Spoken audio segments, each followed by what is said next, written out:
From fabulous Las Vegas, Nevada, this is Pod Therapy. Real people, real problems, and real therapists. If you have any questions you'd like to ask or advice you'd like to give, come on over to podtherapy.net and join the conversation. Tonight, on the season finale of Pod Therapy, the other housewives have turned their backs on Nick, but will it mean the end of their friendship? And Jim's life gets turned upside down when he finds out he's pregnant, but who is the real father? All this and more on the season finale of Pod Therapy.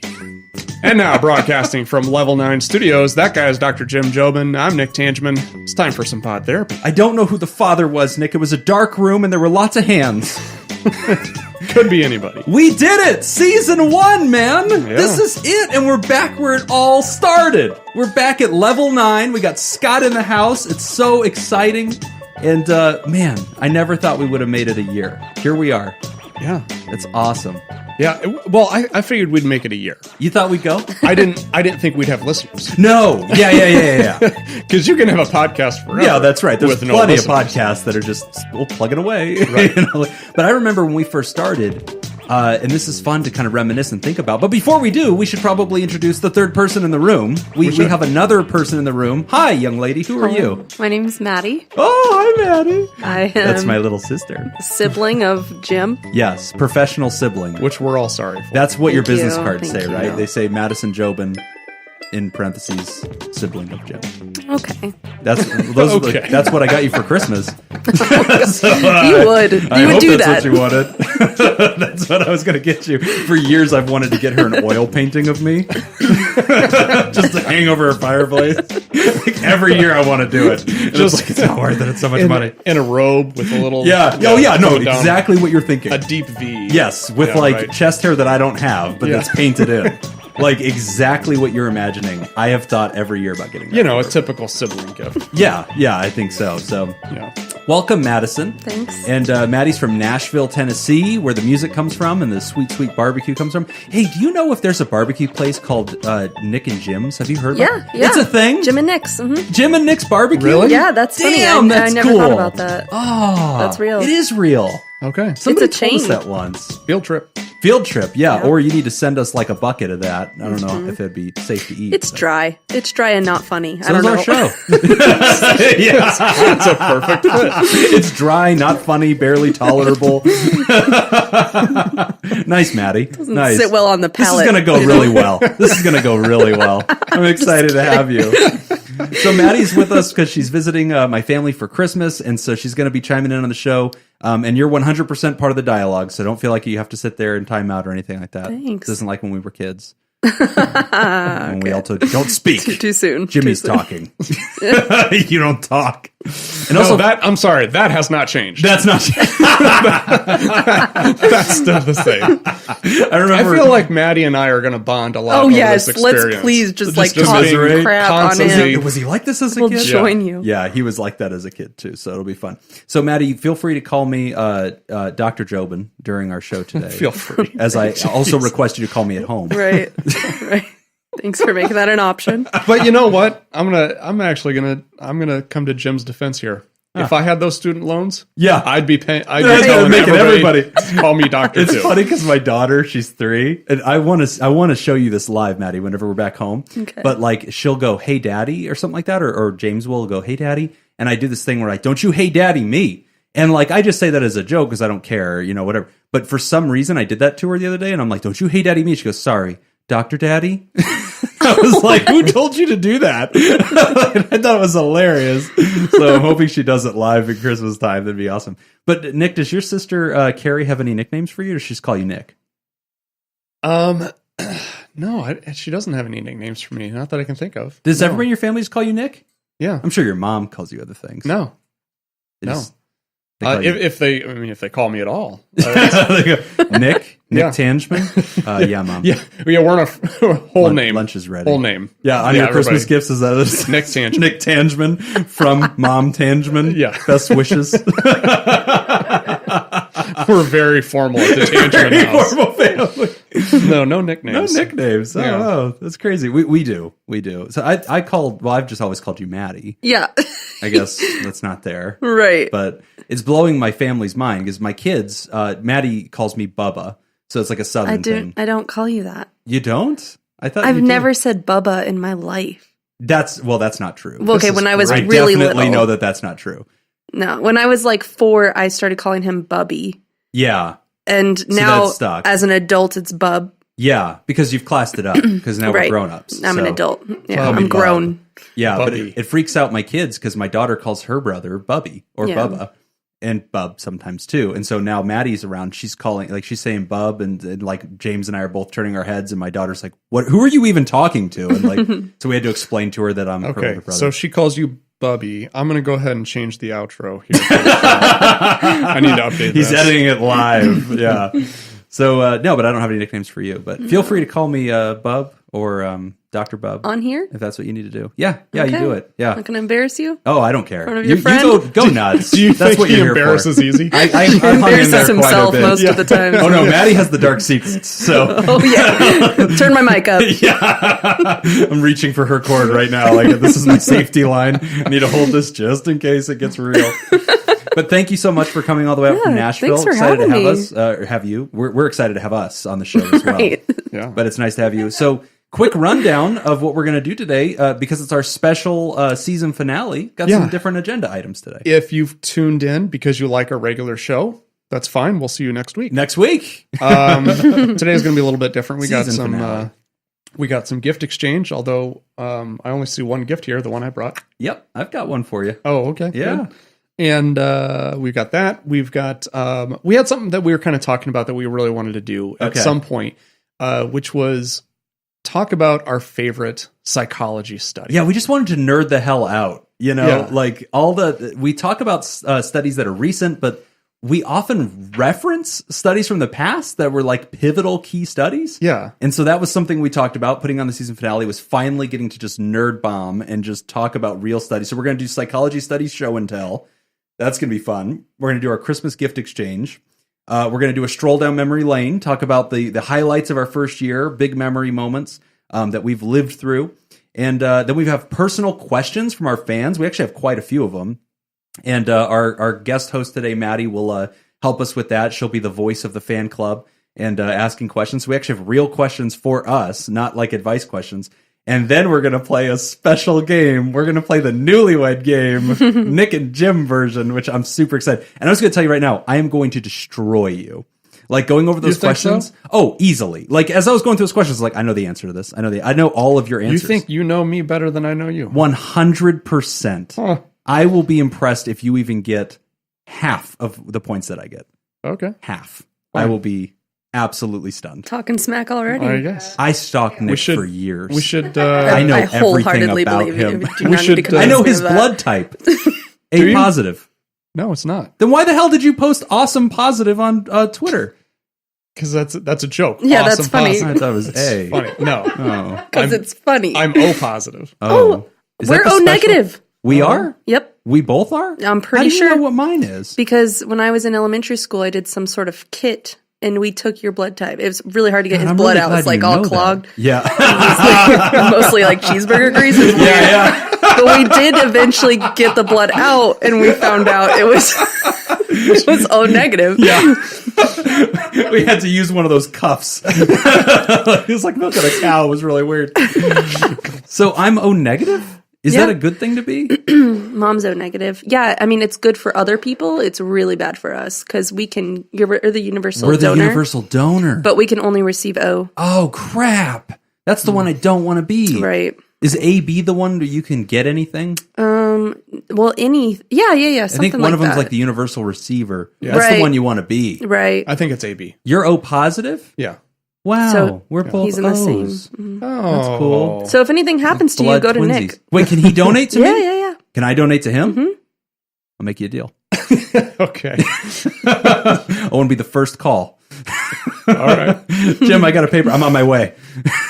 Just hold on, man. I can't imagine what it'd be like. I wonder Turkey if that would baster change. full of juice, I wonder if all that would for you, change baby. my personality. Getting I gave you if I got my your blood, powers, all of yeah. a sudden I'm interrupting people and talking over their punchlines for their jokes. You mean rescuing them from their deadpan? Yeah, you're welcome. Okay, so now we know what our blood types are. But okay, so we're off to a terrible start for the Newlywed Game. All I right. didn't know what your blood type was, but now I do. So Cool. But we have a huge show today. It's going to be an extended show, a little bit longer than a normal session, so we got a lot of fun times ahead. But Mr. Tangeman, as pilot of the show, take us away. Where are we going first? Well, I'm going to grab your script because I didn't actually update mine. That's why I print extras. That's why there's always extras. All right. Well, we're going to talk Stroll Down Memory Lane, highlights of Pod Therapy's first season. Oh my God, what a year. So what were your highlights? So I honestly started the show. I mean, my memory is terrible, but Here, go on. you can keep that script. Oh, so right. we started the show. I remember. So, okay, first thing we should probably note, I found the pilot episode. Yeah, and I don't know why you posted that, because that is not going to see the light of day. People started bidding on it. I don't care. This is the hill I'm going to die on. I'm willing to die on this. And Laura has my back. You guys have already got a group consensus. Laura's the only person who's ever heard it. She is. And it's terrible. It's bad. And we had a different show name. We don't even say Welcome to Pod Therapy. Right. Well, because we actually changed the name of the show as we were on our way to record the first session. Yep. We were literally turning into Level 9 Studios, and we were looking at the script. So in the very first episode, in the pilot, which nobody apparently will ever hear, I think I could talk you into this. If we did like a fundraiser. No, you can't. And here's the reason why. If people I thought raise about like this. $100 for charity, would you not? This you is Scrooge. You wouldn't do it. Oh, yes, 100,000? Sure. No, I said $100. 100,000? Who do you think we are, man? We ain't Joe Rogan. No. And that's my point. Because if Joe Rogan came out and he's like, hey, I found our first pilot episode, he can play that. Yeah. And even if it's terrible, people would be like, yeah, whatever. It was his first one. He's got lots of good ones. He's got listeners that he can burn through, you know? Yeah, he's got like get through millions of people thousand. listen to that. We don't have that. Right. We got to protect You're what we talking got. about this like we're so far, like we're years into the game and we've got a huge base following. I listened to it. It is abominable. Yeah. So we did not have an intro. So it literally just starts, and the first thing you hear is Nick going, "Are we recording?" Yes. Oh, hi everybody. And then you hear mouse clicks because he's on a computer. Yeah. It was at my desk at the rehab. Yeah. And then we started talking about like weed. I think it was like weed, like pregnant women were using weed or something like that. And so we got into that. It was terrible. So terrible. No rhythm. We didn't know what we were doing. Yeah. And plus we didn't have the intro. So on the way to the very first show, the true show, not the pilot, not the cruddy one that we made Laura listen to. And I thought that was going to end your relationship right there. I thought she'd hear that and be like, oh. Yeah, well, she definitely worked very hard to talk us out of doing a podcast just in general. In general, yes, right there. No, Laura is actually, you know what? That's so funny because as the first person who ever heard an episode, she was our only beta tester. And so she was giving us good feedback. She was like, hey, you're coming a little strong. Like, dial this back. Like, once you guys focus on shit you know about. Like, there was a lot of really good advice in the beginning. Really became part of, like, the recipe. But that very first episode, we were driving into Level 9. And I was reading the script, and the very first name of the show was not Pod Therapy. No, Pop Quiz. Do you remember the name of the show? Sin City Shrinks. We were going to be called Sin City Shrinks. Because you already had the website. You already had the website. And you had because you had the website, you had the Twitter handle. I already owned it all. Yeah. Yeah. So then we were just going to do that. Yep.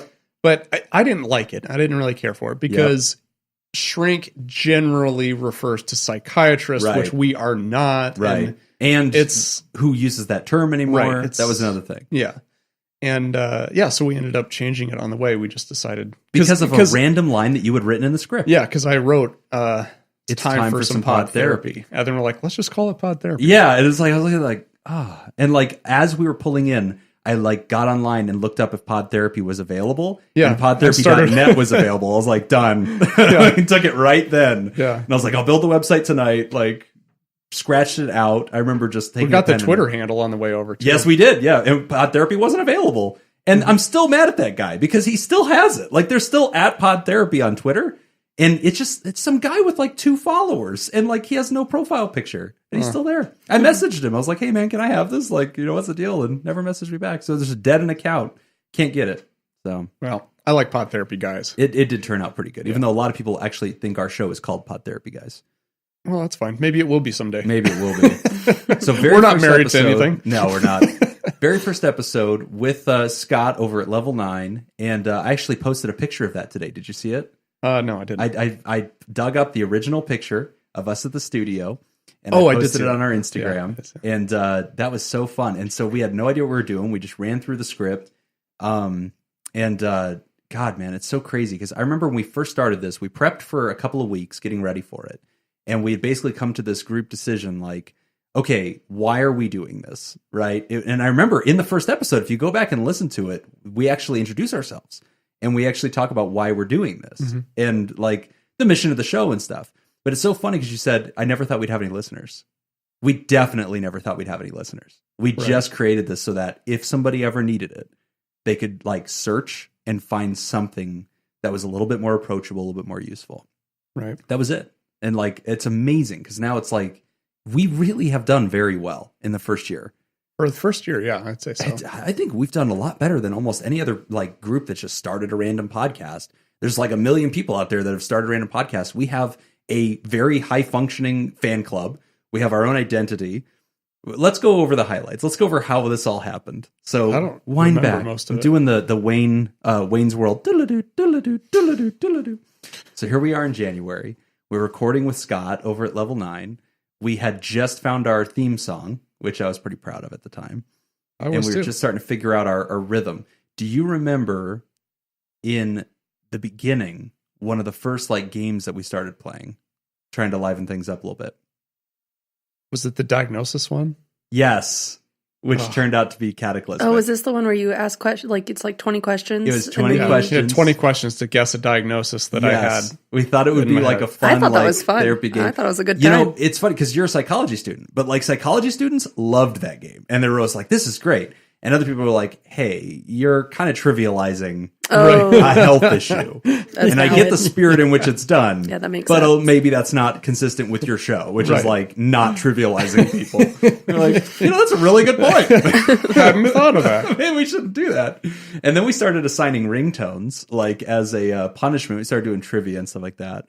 But man, we've had some really good episodes, a lot of fun. And then by complete random chance, Nick listens to this show that's actually really popular that for years he had been trying to get me to listen to. And I had like every once in a while dabbled in it, but never like knew about it. And that really was a turning point for us in that first year. I mean, we weren't very deep into the show by the time you wrote into the scoops, I don't think. No, I think we were.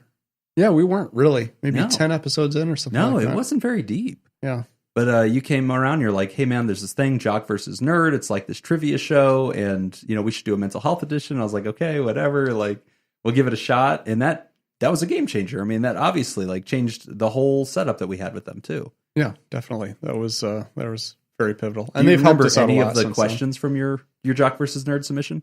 Yeah, I had. I mean, if I sat here and thought about it, I could probably come up with all. I remember of them, there's but- one about Barry Bonds. Yeah, there's Barry Bonds, and then had one. No, Daryl Strawberry. Oh, is that who it was? Yeah, it's Daryl Strawberry, and then a few other. Yeah. And then there's one about the game show host of a Nickelodeon show.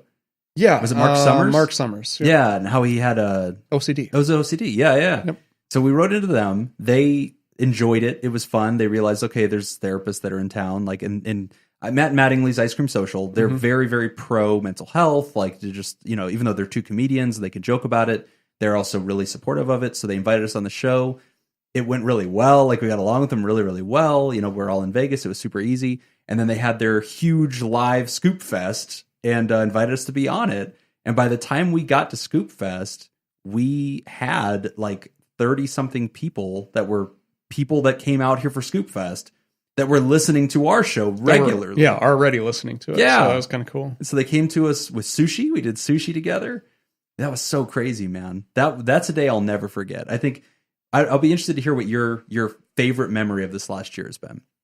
For me, the biggest memory I have, like my top shelf, absolute top, parking my car at Goemon Sushi, seeing a crowd of people, 30-something adults, like standing in front of the sushi place, getting out of my car, walking toward it, and not being sure. There's no way, I'm thinking, like, there's no way that must be like a bus of like tourism or something like that. And as I walk up, somebody notices me, and they go, there he is. And they all start cheering. And I'm like, oh my God. Like, there's this many people that are here for this. This is awesome. And I'll never forget that day. And then getting to meet everybody one-on-one, you know, and find out their stories. That was easily my favorite moment of this whole thing. What's your highlight from year one? I don't remember who it was exactly, but I remember we actually got a response from somebody that we had, they had written in the show. We had given them advice or, kind of some feedback. And then they responded back and with kind of an update and said, hey, that was really helpful. Oh, yeah. And it wasn't really, we didn't bring it back up on the air because that's really, I think, all it really said. But I think that for me was very, that was impactful because that was like, oh, well, this is the whole purpose of why we're doing this. Right. And so to actually get some feedback, I think was really cool. And then was huge. And then doing the live show. Yeah. The live show was probably the highlight, I think. That was pretty awesome because that was the first and only time we've ever gotten to sit with another person. Right. And like hear their story and ask follow-up questions. Right. Which is very natural for us. So it was a lot. That felt way more natural than this feels. Yeah, when we answer questions. Yeah. No, that was absolutely tremendous. So what a first year, man. I mean, but I'm glad you brought that up about the feedback. Like that made a huge difference for me. When we started hearing people say, hey, thank you. And it was real. Like they were like, no, really, like I heard what you guys said the other day about this issue. I resonated with it. You guys recommended going to therapy for this. I think I'm going to start. And then I think also, I mean, we also got a few letters from people writing in saying stuff like, I've never really told anybody about this, but I have this disorder, or I was diagnosed with this, or here's some of the things I'm struggling with. And feel free to say this on the air. Like that to me, I think was really important because that's somebody finally, being willing to verbalize and talk about something that they've been struggling with. Yes. Which again, like that goes back to our whole mission. That's why we wanted to do this, is we wanted to have an open dialogue. We wanted people to feel comfortable talking about their mental health and just be like, hey, look, this is fine. This is okay to talk about. I remember one of the first ones we got that really like caught me. And I was like, oh my gosh, like they're revealing. Like this is not just the general question of like, how do I get my boyfriend to like me? Like it was for real. Right. And it was one about schizophrenia. Yeah. I still remember the writer, but I won't repeat them just, because I don't have their second permission to bring it up again, but this writer is a fan of the show, interacts with us online all the time, told all about her schizophrenia. Yeah. Everything that has been a part of it, hallucinations, all of it. And then how she lives with it and how she's overcoming it one day at a time. Yep. And it didn't even have a question. Right. And I was just like, wow. Like that's one I'll remember too. Yep. Because I think a lot of listeners were like, wait, one of us has schizophrenia? It's like a horror word. It's like the thing that scary movies are made of. It's like, no, man, she's just a regular listener of the show. Like mother, this is, she works out there with you guys, the same old person. Right. And then this isn't something to be afraid of. It's not something that you should run from. So real. So, that was an amazing moment. That's definitely interacting with live listeners and getting real feedback, real letters has made a huge difference. Hearing people talk about going to therapy, getting help for things has been, I think, just tremendous because that was the purpose of the show. Yeah. We put this thing together. We said, if there is one person who listens to the show over the course of all that we do and was on a path towards self-destruction, who decides, you know what, I'll go get help, it was worth it. Yeah. Whatever we put into it was worth it. Whatever it cost us was worth it. The time was worth it. Let's do it. And, by now, I think after year one, I can say that. I can say, I don't know how these people found any value in us. That maybe that says more about their mental health than anything else. You're listening to Pod Therapy. But I'm so grateful for that. Like, that's such a tremendous thing. Year one in the books, my man. Yeah, this was a good decision. It has been. Yeah, we haven't wrecked this car yet. So. No. 1 year down, and God knows we've tried. Yeah, we've tried despite our best efforts. But before we pivot to psychology show and tell, I want to talk a little bit more about kind of the genesis of the show, and what our vision was and what made this different. Have you tried listening to any other therapy podcasts? Yeah, over this last year, like stuff that's actually current. Not. I mean, I've listened to a few of our friend Jake's. Jake's podcasts. Stuff. Yeah, Jake's short and informative. Yeah, and his is really good. But his is like I think his intent is a little bit different than ours. Right. His is very serious. It's kind of like going from, Walter Cronkite over to Beavis and Butthead. Yeah. As a comparison. But yeah, and his I still will listen to every once in a while, and I find it very informative, really good. But yeah, other than that, other therapy podcasts, I haven't. I mean, not since we've started the show, only just before we actually started the show, but I haven't really gone back to any of them. Yeah, so when we started our show, we sort of had a certain flavor in mind that we felt was consistent, was authentic with who we naturally were. Well, I should say, Yeah. kind of our idea was Car Talk. Car Talk. With therapists. NPR's Car Talk with Click and Clat, the Taffert brothers. And they knew how to fix cars. Like, that was their profession. But they were constantly trying to convince you that they didn't. Like, that was the thing. Right. So they were kind of an inspiration. Ergo, the banjo music. The banjo music came out of that, because that was their part intro. We were like, that'll be homage to Yeah. our theme. It's approachable and folksy and not Right. taking itself very seriously, even though we're in a profession that's often like, not deified, but is often seen with like, what is that? You know, the enigma of mental health people. And we wanted to destroy that wall. So it was like, oh no, these are the same guys that are wearing football jerseys, rooting, you know, on the stands like they're normal guys. But, you know, I've listened to other shows. I'm actually looking at my little podcast reservoir here. I've tried the psychology podcast. I've tried mental illness happy hour. I've tried speaking of psychology. So I've downloaded a bunch of others, and I like what we do in the universe of like all that mental health offers, because those other shows are, I found, and I've talked about this on the show before, but they tend to be very academic. Hello, welcome. Today we're talking about depression, cue music. And then they're like, did you know 300 million Americans have depression right now? You're like, what? All of them? It's like, who are the 30 million that don't? You know, like, but it's always like that. And they're like, you know, now we're going to talk about 3 tricks. And, you know, that's fine. I think that that serves a purpose. But I really am grateful that ours is not that. Like, our tone is different. Ours is very authentic, very organic. We answer real questions. We take risks. And I think that anybody that listens to this comes away thinking, I could talk to a therapist. I feel like if that's what those are, I could do that. Those were pretty natural guys. So that was our mission. And I think we've become the Car Talk of therapy. One of my favorite things about Car Talk is how they finish with, well, you've done it again. You've wasted another hour. That's how I feel like we are too. It's like, well, you've done it again. You could have done something better with your life, but you did this. Oh, man. So what a journey, man. 1 year in the bank. Yep. Season finale.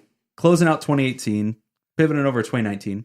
So let's talk a little studies, my man. This is something we've wanted to do. Drop a huge nerd bomb. Yeah. So this is something that we kind of came up with, like I said, a while ago, but just decided this would be a good episode to do it. But yeah, I think we all kind of have those studies that we remember from like our intro to psych or social psychology. Yeah. Where it just kind of resonates with us and we learn a little bit about human behavior, and it's something that kind of sticks with us for a while. So we decided that we were each going to identify our favorite psych study from history and bring it here and kind of explain what it was, what was the purpose, and why we found it so helpful or useful, what we got out of it. And this will actually be really useful. Maddie's a psych student, so this will be perfect. So, you know, she might not have ever heard of one of these studies yet. And so we'll give you the answers to your test here. Actually, don't ever write down our answers. We're always wrong. Almost universally. Seems to be the case. We're wrong. So what was your study, Nick? So mine was the Solomon Asch conformity experiment. I knew you were going to pick it. Yeah? How'd you know that? Because that's the one I guessed. Did you write down the Look same at that one? smug face. You didn't know. No, it did come up in the results. If you did know, it's because I actually have used this quite a bit when doing groups. Yeah. I'll talk about this study. I'll reference this because it was really impactful. So Solomon Asch was a psychologist, and he was studying conformity behavior in groups. Right. So this goes back to 1951. And what he did was he had a group of 7 people sit at a table in a classroom. They're facing the front of the class. And at the front of the class, he would hold up 2 cards. And on one card, which would be on the left-hand side, would be a line, just a regular line. Right. And then on the other card would be 3 lines, and one of them would be the same length as the first line. And he would say, okay, I want you to identify which of these 3 lines is the same length as the control line. Okay. That's it. And it was a very easy distinction to make. You could look at it and you can say, okay, obviously it's B, or obviously it's C. So the interesting part of this study was that out of those 7 participants, only one of them was an actual participant. The other 6 were Confederates. Not as in they supported the South.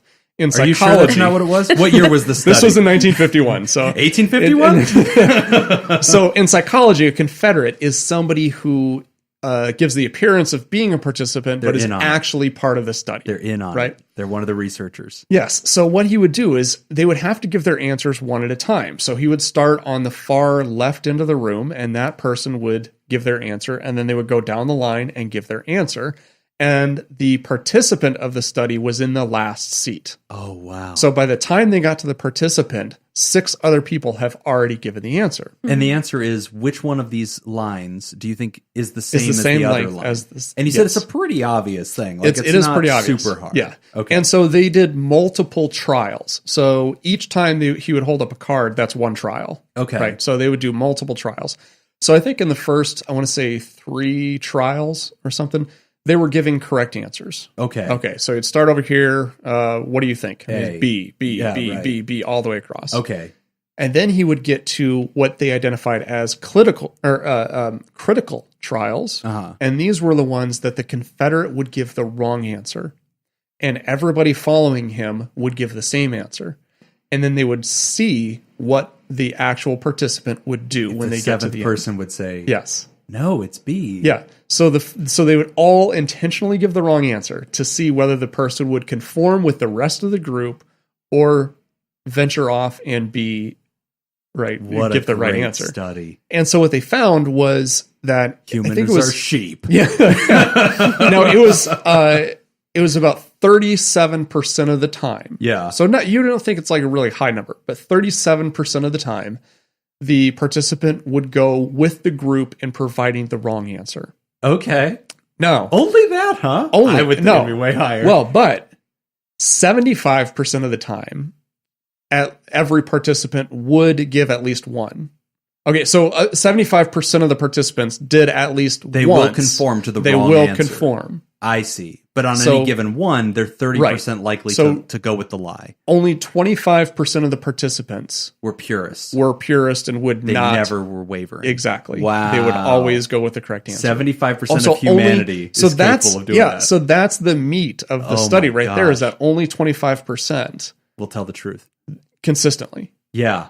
Oh my gosh. That feels high. Yeah, I was going to say that. I'm actually shocked. There's 25% of humanity that will be straight shooters. Yeah. But this is my point. Your study, if it proves anything, it's that referees are unreliable. That is what I'm trying to say. That's why there's a home team advantage, because whenever the whole crowd is like, boo, you're right. The ref's like, well, hold on here. He's the 7th participant. And he's like, well, you know what? Maybe it was in bounds. And so, it's like, damn it. So we talk about this a lot because we would always say, like, everybody wants to say, well, I'm a nonconformist. I like to straight shooter. Yeah, I will always stick up for myself. Especially, I hear this a lot when we're talking about addictions treatment. Yeah, we're talking about people going back into their old environment and be like, well, I'm still going to hang out with these guys. I'm just not going to use. Right. And there is a social pressure to fit in. Right. And it's a much bigger deal than what we actually think it is. Even as much as we try to say that we're not going to conform, to a large degree, we end up doing it. At least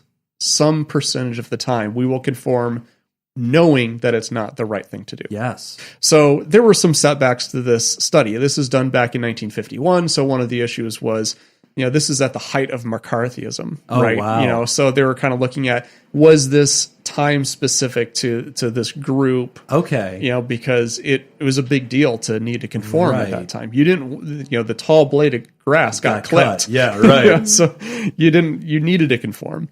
But there's been other studies since, and they will usually find some similar results. The most recent, I think, was back in the 80s. But the way that they did the study was also kind of confusing as well, because the participants that they used were, I think they used like physics and engineering students. Oh, okay. And so they thought, well, maybe, because they didn't get the same results. Yeah. They got more individuality and people giving the correct answer, but they thought, well, maybe it was actually the If participants. you put a bunch of math nerds in there and 6 of them give the wrong answer, the 7th guy, he is so excited. Oh, yeah. Like, he's like, oh, I'm going to get it. What I've been waiting I can't believe for. it. I was watching each one of you blow it. I got it. Like, this guy's like nerd fever over there. Like, no, the physics kids ain't going to work with. The other thing that I really liked about this was how it led into other social psychology studies when we talk about helping behavior, right? Altruism and the bystander effect. So when you see somebody who's injured or is hurting, do you actually help that person? Right. And they find that the more people who are there, the least likely people are to help, right? Right. Kind of going back to the whole Kitty Genovese situation where she was murdered in New York City back in, I think it was like the 1930s. And like 70 some people, I think, saw it happen, but no one called the police. It's funny because the study you're talking about influenced other studies. Right. Like there's other very important classic studies. That's the Good Samaritan study that you're talking about. Right. And so, and that's the thing I think that makes a really good study in history is not just what it discovered itself, but how it led to other studies and where we've gone from that. Because one of the other interesting things that I learned from like the bystander effect is I always kind of looked at it as there being this effect that if it's kind of the diffusion of responsibility. So if there's more people around, we all assume somebody else is going to do something. Right. And therefore it decreases our personal responsibility to get involved. But actually there is a group component to it, which is that we are part of a group. So what we have when we see somebody who is injured, we've got two conflicting ideas. We've got this belief or this idea that we should help this person. But then we also have this identity of being part of a larger group. Right. And the larger group isn't doing anything.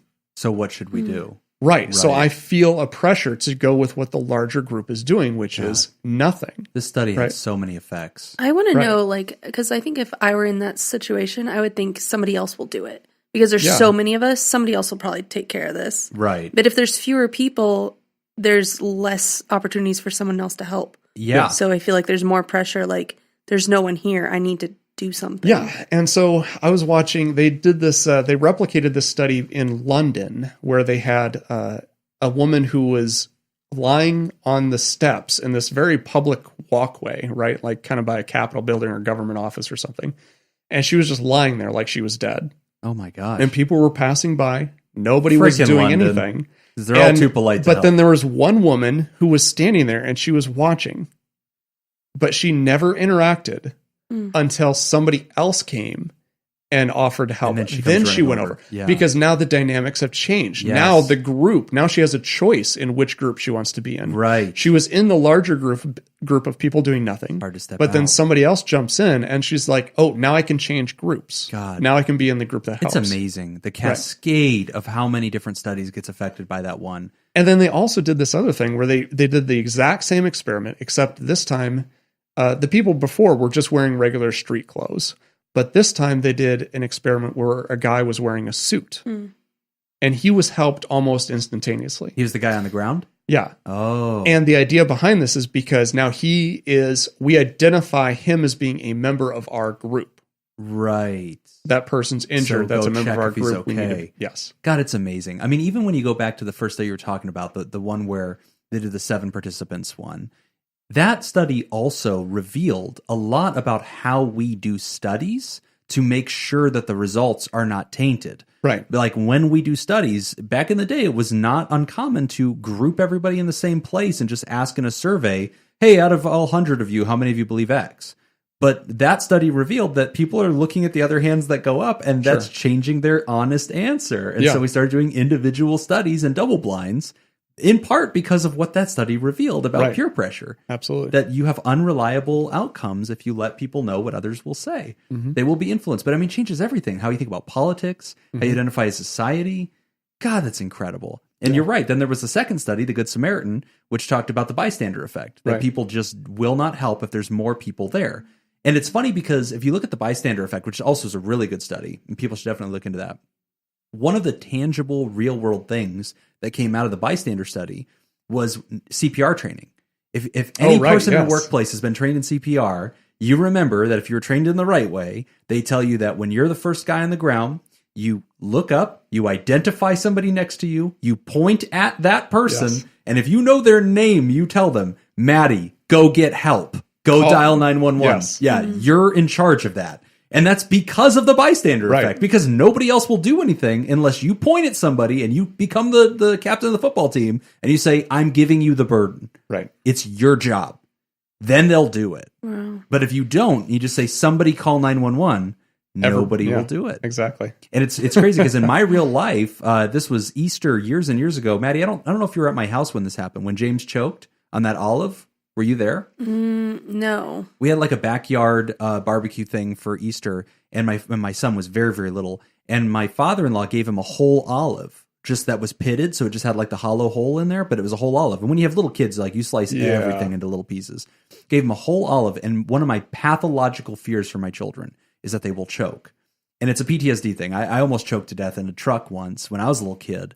You weren't born yet, Maddie. Mom and I were driving back. We lived in Chicago at the time. We were driving back from a farm where she had a friend, and the farm lady gave me like a powdered brownie on a piece of napkin. And I was eating it, and I was this little boy. This was in our old white Nissan truck, and it was dark, and I started trying to lick the paper to get the powdered sugar off. Suck the paper in. Yep, I sucked the paper in. It went right into my windpipe. And Mom just notices that like I'm like gagging. She doesn't know what's going on. It's pitch black. We're in the middle of nowhere, Illinois. And she's driving? Yep. And so she pulls over and she has to put me like in front of the headlights, pulls me out of the car, puts me in front of the headlights, and I'm passing out. And she reached down with her nail and was able to get deep in my throat and pull out the paper. God, I didn't know about this. And I consciously remember all this. So I am terrified of people choking. Wow. Like I keep a first aid app on my phone about CPR, and I watch it once a month just to refresh myself on how to save somebody if they're choking. This is so something you would do, even if you didn't have that. I do it. He's such an extremist. Like I've been traumatized. There's always how can you make fun of this? So overprotective. Bearing my heart. I'm sorry. That's a real rational fear. Yeah, thank you. But you do go a little far with things. Like you would have a first aid So my app. son was choking, and my father-in-law gave him a calm down, Jim. olive, and so I lost it. But when this happened, I went right into action because I had been trained, and like I watched that stupid app over and over and over again. So I immediately grab my son. I start doing the Heimlich. I point to my brother-in-law, Steve, and I go, Steve, call 911 right now. And so then I'm doing the Heimlich, and we're trying. My son's having a hard time getting it up. My wife comes over. We both, she's a teacher, so we're both super trained in CPR. So we ultimately get it out of him. It was scary, though. Yeah. And when it's your own kid, what was in real time seconds felt like hours. Oh, right? Sure. And I was shaken to my core, like when this happened. But I'm still pissed because Steve didn't call 911. Yeah, why would he though? Because I pointed at him and I assigned him the responsibility. That's the thing. Like the tape told me to. If it were Janelle that was like, Steve, call 911, best believe Steve would have like freaking dialed 911. My wife asked you to do it, you wouldn't call 911 because I didn't say it. No. Excuse me, you're not my brother. Listen to you my don't logic. Tell me what to do. That's actually opposite of what I'm saying. If Janelle told me to call 911, I would be on the phone yesterday because it's Janelle. Right. You. Because I overreact? Yes. Well, I'm trying to save my... See, that's the thing. James could have a hiccup. This is why we need psychology. You all need to be trained. No, she's right, though. You know.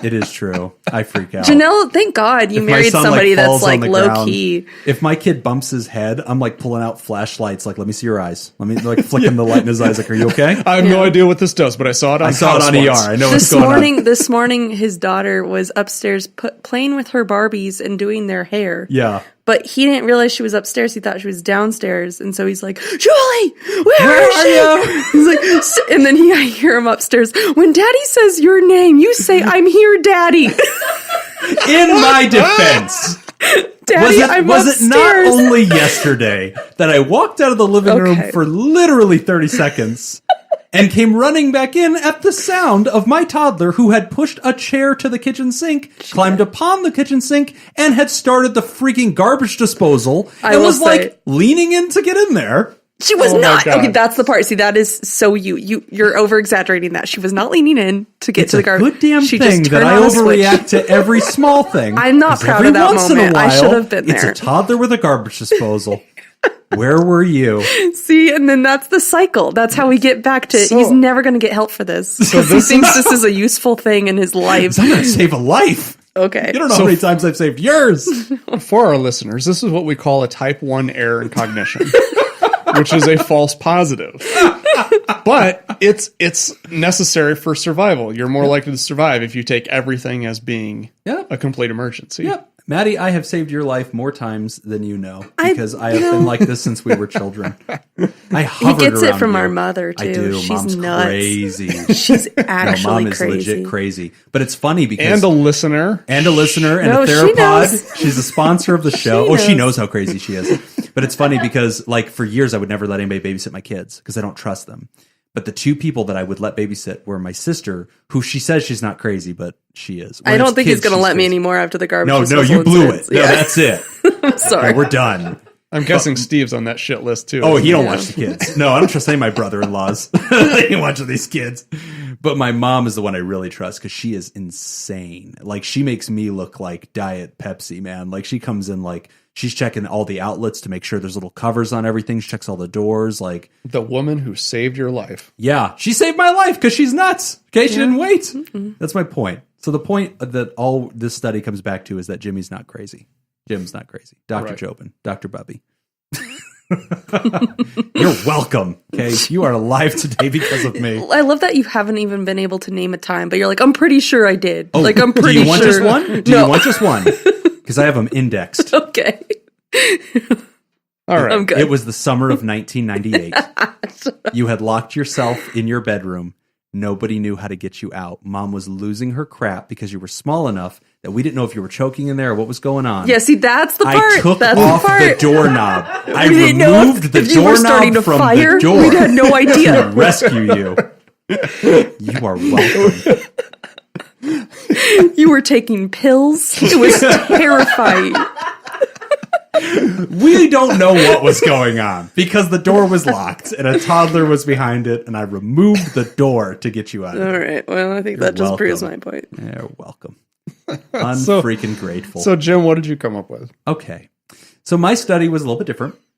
One of the things that we talk about a lot on the show is like different types of therapeutic approaches, right? And so we've told our listeners a bunch of different times that you and I come from different psychotherapy schools of thought. And so I think in the past we've talked about that there's lots of different kinds, right? There's Sigmund Freud, who came up with what's called psychoanalysis, which is a specific way to approach a patient and try to help them. There's Alfred Adler, who came up with individual psychology. There's Carl Rogers, came up with person-centered psychology. There's who's the cognitive behavioral therapy? Aaron Beck. Aaron Beck, yeah. Dr. Aaron Beck came up with cognitive behavioral therapy. There's Milton Erickson, who came up with solution-focused brief therapy and is the inspiration for narrative therapy and other things. There's all these different kinds. There's feminist therapy, a lot of people don't know about. There's systems therapy, which is family therapy, which is a whole nother kettle of fish, you know. And so whenever you're in a master's program, one of the foundational studies that you're often taught is in your theories class. And so when you're taking your theories class and you're learning about all the different kinds of styles of therapy, you, I think, naturally have that question of like, so there's like 12 or, 13 really big ones. Which is the best? Yes. Yeah, which is the best therapy? Yep. And so we get that question a lot where people are like, I have this problem. What should I go do? What is the best therapy? And when we talk to students a lot, we get this question because they're always interested in like addictions work, kind of follow certain models and like mental health work. And so it's interesting because one of the questions that we'll often ask our guests when we've had therapists on the show is we'll ask them, what do you come from? And, Jake has told us about that. We've had several different people. Sydney talked about that. Mm-hmm. And so every time we have a therapist on the show, we always ask that question. And our listeners are often like, what's the deal with that? Like, you're all therapists, right? You just do the same thing. Fundamentally different. And a lot of times, the way we describe it is we tell people that our different theories are kind of like mixed martial arts. Like, two people get in the cage, you have the same goal, which is beat up the other guy, right? But you have vastly different methods for how you do that. One guy's a wrestler, one guy's a boxer, one guy kicks, it's all different. So with all these different forms of psychotherapy, when we're in grad school, we're always curious, I think, as students, to find out, well, which one's the right one. So the foundational study that I wanted to talk about is the study that is actually referred to as the dodo bird verdict. You remember this? Mm-hmm. So it's called the dodo bird verdict. And it comes from a line in the book Alice in Wonderland, or really Through the Looking Glass. And in it, there's a scene in Alice in Wonderland where there's a race and they're all running in this circle. But as everybody's running, nobody can figure out who's in first place. Right. And they don't know like who's the winner anymore because it's an exact circle and they're not keeping track. And at some point, the race, it comes to a conclusion. And there's a quote from the book. It says, "At last the dodo said, 'Everybody has won, and all must have prizes.'"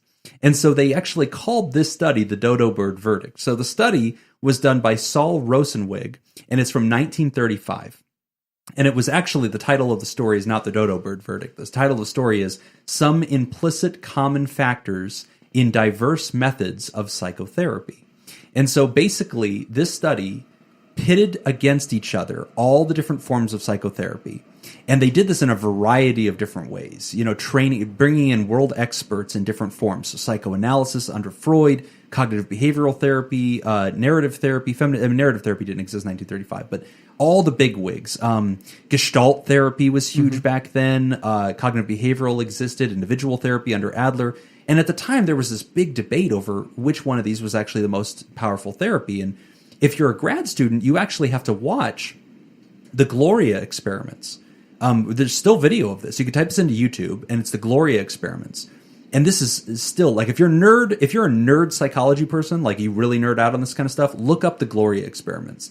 Because it's not live, but it's a video, which actually was done live, under which world-famous psychologists at the time, each who had their own therapy, work with the same patient, this woman Gloria.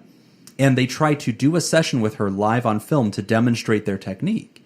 And each one of them has a different sort of reaction from her, which is completely within what they wanted to have. So if you're more of a confrontational psychologist, that was there. So Fritz Perls, the progenitor of Gestalt therapies on that, he has a session with her. The Carl Rogers has a session with her, which, by the way, if you're a psychology nerd, is stunning.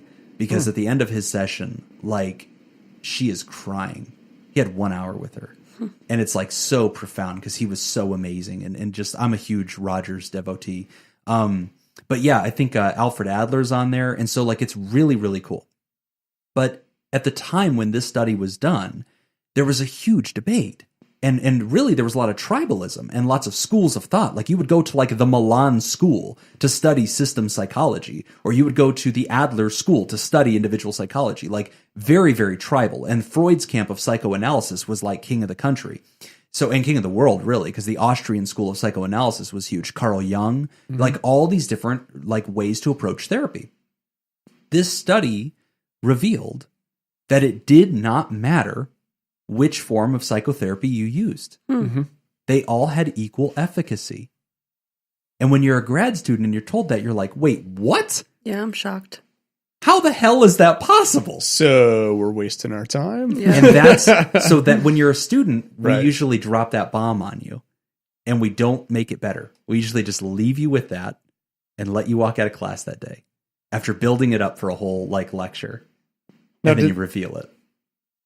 Go ahead. What was that like for you whenever you found that out? Do you remember like the, oh my God, what does it matter? Well, I wasn't even in school. This was like later on, I think, when I learned about this. Yeah. But now, does this study go into what they did find as the most effective? So that's why it pivots. I don't want to. So when you reveal this to grad students, they have the shock and awe moment because they're all really good. Because you usually reveal it during a theories class. So they spend a whole semester learning about theories and figuring out which ones they really like and which ones they are, and learning about why these theories are effective, because these are evidence-based theories. We have proof that they will beat a placebo every single time, but that doesn't mean they beat each other.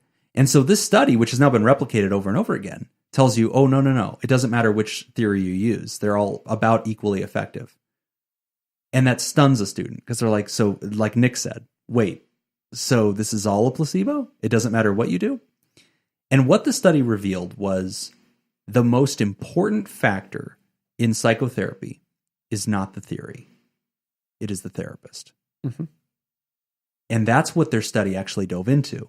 The fact that it also coincidentally figured out that no theory mattered more than the others was because they were really studying what are the common ingredients of effective psychotherapy. I'll read the title of the study again. Some implicit common factors in diverse methods of psychotherapy. And so the study was about the real factor that changes another human in the medical and in clinical experience of therapy was not the playbook of the therapist, was not the way that they conceived of the human, whether we believed that this problem was a subconscious one, or whether we believed it was a behavioral one, or whether we believed in cognition that came before behavior. It did not matter whether we approached it from a system perspective of understanding your family first or understanding you as an individual human. It did not matter how you did it. What mattered were the core central components of what it means to be a therapist, which is the training and the personhood of the therapist. Mm-hmm. It's interesting because Carl Rogers and person-centered therapy is essentially that. If you're looking for a version of therapy which just basically took together the core pieces that were involved in all forms of therapy, that's Carl Rogers' person-centered therapy. Right.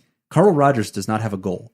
When he sits down with you to do therapy, he does not have an agenda. He does not have specific things he's trying to get you to see. He's not trying to understand you in the context of some kind. He's not trying to take care of a neurosis or extinguish irrational thought like Adler might do or Albert Ellis might do. No.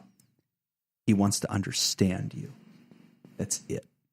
He wants to join with you, and at the end of that session, he should be able to describe your world from your perspective as if he understood you authentically and genuinely.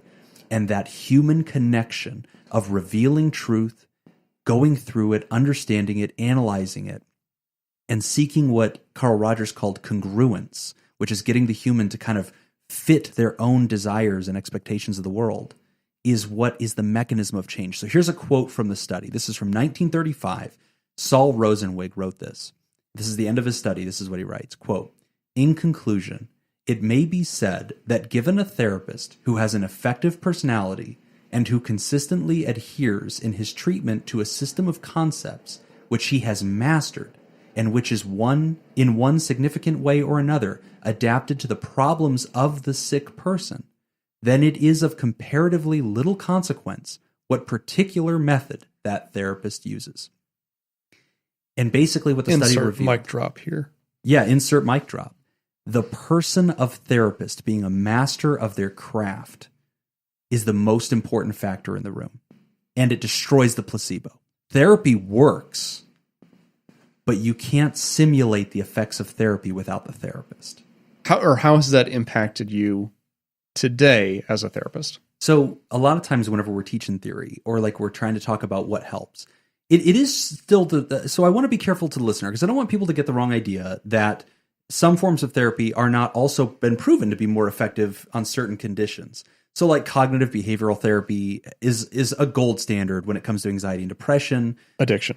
Yes, yeah. And addiction as well. And so like we've seen like different therapies really have a lot of efficacy. So it is true. And there's some that have faded out, like psychoanalysis. There was another study that was just done with eating disorders. And it was they gave a set of participants 20 sessions of CBT, and they gave another set of participants 2 years of psychoanalysis, and then they had a control group, and the CBT absolutely destroyed the psychoanalysis, and the study was run by psychoanalysts, so they were biased. So okay. CBT has evidence base. So I guess the big takeaway here is that there is some impact on a therapeutic model. Yes, for certain things, but for the most part, the biggest thing is the relationship between the client and the it's therapist. Still the thing. And so I think that is it's a very powerful takeaway. Because you and I often, people will ask us, what should I look for in a therapist? And, what qualities and blah, blah, blah. Right, yeah. And we're usually discouraging them from over shopping. We're like, listen, just get started, because, and I believe that's kind of what the study does say, because it says a master therapist, it doesn't matter what playbook they use. Yeah. If they're good at what they do, just go in and things will improve. Mm-hmm. And I think that's the huge takeaway. For me, one of the most meaningful things I remember in grad school was a passage that talked about the instrument of medicine. And it was saying, for the surgeon, the instrument of medicine is his blade, right? That is what he will use to change your health. And it talked about, for a general doctor, the instrument of medicine is usually the chemicals, the prescription that he is going to carefully balance and dole out and monitor, right? And it talked about, for a therapist, the instrument of medicine is the therapist, that we are the delivery vehicle that will ultimately cause the change. It is the relationship that we form and the encounter that we have which is real. It is authentic. It's not fake. That is who we really are. But it is a version of ourselves that has been carefully cultivated and curated for a long time to prepare to encounter you and change your life. And so I just think it's a profound study because it has a big reveal to it of like, oh my God, which one of these is the most important? And it's like, it isn't the study. It isn't the theory. Right. Those are all helpful. There's evidence that suggests these are all very important and get results. But the most important factor in therapy is not the therapy, it's the therapist. Exactly. And I think that's just a profound study. So that's my show. That's good. I like that one. I actually kind of forgot about that one. Yeah. So yeah, it's really cool. They call it the dodo verdict, the dodo bird verdict. We may have to do this again because there's a whole bunch of other, as I was going back through all my old books and kind of reading up on Ash's study. Yeah. There's a whole bunch of them. That was starting to jump out. And you're like, oh, let's talk about that one too. Jane Elliott's. Oh, yeah. The school teacher. One. Yeah. That was in Iowa too. Oh, no, it was. And in fact, it's called the Iowa School Experiment. Oh, is it? I remember this. Yeah. But no, I we got should to meet her definitely do once. that. You got to meet her? Yeah. Wow. Yeah. You're going to elaborate? You're just going to let us She's know? a bitch. I'm not. Did she refuse you at a bar? Is that what this is? No. She's stuck up. No, like her delivery method, because she does a lot of speaking now. Okay. Her delivery method, like she does not hold back. She holds no, like she almost to the point where she's kind of abusive. Okay. to the audience. A little crass. Yeah. Yeah. But she's right. I mean, like she makes some amazing points and she really challenges the things that you think about and belief systems and everything. Super intelligent. Yeah, we'll go into it sometime, but really not good. Exactly saccharine. Right. Well, that has been Psychology Show and Tell for our season finale. I think that was a great idea, Nick. Thank you for letting us do that. I think that was a lot of fun. You're welcome. And we're going to keep it trucking because this is an extended episode, but of course it cannot go on forever. So we have 2 and 3 things to do left. We still have our gift exchange. We have our newlywed game, which is coming up. But before that, we sent out the message to the masses and said, hey, if there's any questions you have for us that are not, advice related, but a little bit more like human related, send them in. We'll answer your questions. So a bunch of our listeners actually sent in questions over the past week and a half. And I've compiled those. And our co-host today, our special guest, Maddie, is going to read us the questions. And if you don't know how to pronounce their name, don't worry. We pretty much know all of our listeners by name. So we can pretty much tell you what it was. That's great. So do I get to just choose which ones? Are we doing all Go in order. Go in order. They're actually in a good order. All right. This first one I don't really understand, but I'd like to know more about it. There's off to a great start. I like it. Lori Elzeroth? Yes. On Facebook asks, Dragon or Russia? That's a very simple question. Russia. We went to what was that? Tournament of Kings. Tournament of Kings. And we were seated in the Russia zone, and the other rest of the fan club was in the Dragon zone. Yeah. And so there is now a blood match between us. So the answer is Russia. The answer is always Russia. Yeah, there's not a whole lot you need to know other than that Dragon they're degenerates. They're terrible. They're dead. Yeah, horrible. Dead weight on society. Right. They killed the king. They tried to. I'm sorry. And your whole fan club was sitting over there? Oh, half. Well, it wasn't our fan club. It wasn't ours. We were piggybacking in the scoops that day. Yeah. It was ice cream social. All the good people were in Russia. I think so. Yeah. So if you're a dragon and you're listening to this, make no apologies. You know what you did. You tried to kill the king. Rooting for the wrong side. But good question, Lori. Thank you for that. Yeah. This next one, I think one of our listeners will like to hear a lot and know the answer to. I'm sure she already knows the answer. Okay. Mom. Robert Brooks Lyle on Facebook asks, who loves their mother more? This is a tough one, but I think it's hard to... It would be hard to argue that anybody loves Jim's mom more than I do. Oh, I'm sorry. I misread that. I misread the question. No, I think you got it. I think you got it. Yeah. Yeah, I've been, she says you send her like a lot of mail. Like, it's just getting kind of weird. Like, she's getting a lot of DMs from you lately. He actually calls her, responds to texts. Yeah, I would say that Nick and I both share strong affection for my mother. So mine's more platonic. Right. But Good question, Robert Brooks. Yeah, that was it. Thanks, Robert. I think both of our moms have listened to the show at this point, though. I don't think so. Your mom's never listened to it? I don't think so. Oh, my gosh. You better get her on board, dude. Nope, I want to keep it that way. Yeah. Yeah, I know. It changed my game. Once I knew my mom was listening and then she patroned the show, I was like, crap, I can't hide anything anymore. But it's really funny because she texts me now after the show, which I don't think she understands that, like, it's not live. So, like, while she's listening, she'll be like, oh, it was a good one. And I'm like, what? What are you talking about? She still calls it a radio show? Yes. She goes, this is your radio show. She likes it. She says, I'm following you on the Twitter bird thing. And I'm like, okay, Mom. That's fantastic. Good question, though. I like that one. All right. So the next question comes from Judy Snyder on Facebook. She says, what was your favorite toy as a child? I like this question. This is a good one. Yeah, because in it, she also talked about her favorite toy was that spinning top thing, and she wants Jake to build her one. Jake won't do it. Get on it, Jake. Come on. Judy's a good woman, okay? You're lucky to have her. Build her a sit and spin. That's all she wants. What was yours? Favorite toy as a child? Yeah. I mean, obviously, it changes over time. It was probably He-Man. I was big into He-Man. Oh, no, I have one. Okay, you have one specific toy? Yes, and it has always remained my favorite toy. Okay. The Shuttle Tidarian. The Shuttle Tidarian? The Emperor's Shuttle from Return of the Jedi. Okay. It's got the two wings and that fold down. So yeah, and it has like the dorsal fin wing that's like up in the middle. Yeah. That's the thing. Oh my God, I love that toy. I think I was probably 7 years old when I got it. And I wanted the Millennium Falcon, like really bad, but my parents, they just couldn't find it. Sure. Right? It was really hard to get. Yeah. But they got me that one instead. And I loved that toy. I remember the very first time, the thing was bigger than I was. Oh my God. And so I had it in my room and I was flying it around. I had it for like 5 minutes and I ran it into the wall. Oh no. And it was all good. Yeah. It was all good. They made them durable back then. Oh man, it was so much fun. Did you do the soundtrack every time you pick it up? Like, no, but it had a little button that you push and it would make sound effects and everything. That's crazy. Yeah. Oh, dude, yeah. what a different era for toys. Yeah. This morning, my kids were hitting each other with my original 1988 He-Man sword. Yeah. Same batteries. Wow. Still works. If you ever wonder what the meaning of Hanukkah is, it's batteries working in an electric toy sword. Yeah, you should start a religion. 30-something years.